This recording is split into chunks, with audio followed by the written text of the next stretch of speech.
فيهاش كلام، ما فيهاش فلسفه، ما فيهاش رجل متنيه ورجل معوجه ورجل بتاع ومصدر القوه ومعهوش ريختر عشان يقول قوته ايه.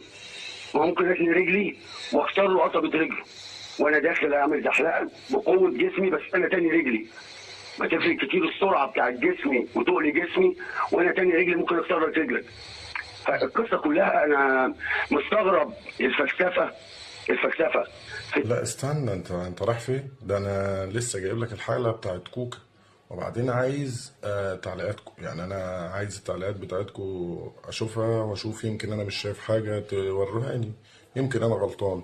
عشان خاطر الناس اللي بتخش تعلق عندي ديت، يا رب يشوفوا الفيديو بتاعي، يا رب تعملوا له شير، ويا رب يوصل لكل جمهور الزمالك اللي بيخش، او مش كله اللي بيدخل عندي بصراحه، لكن اللي بيدخلوا عندي ويعلقوا ويقولوا لي الاهلي نادي الدوله، والنادي اللي بيكسب 44 دوري بالحكام وبلا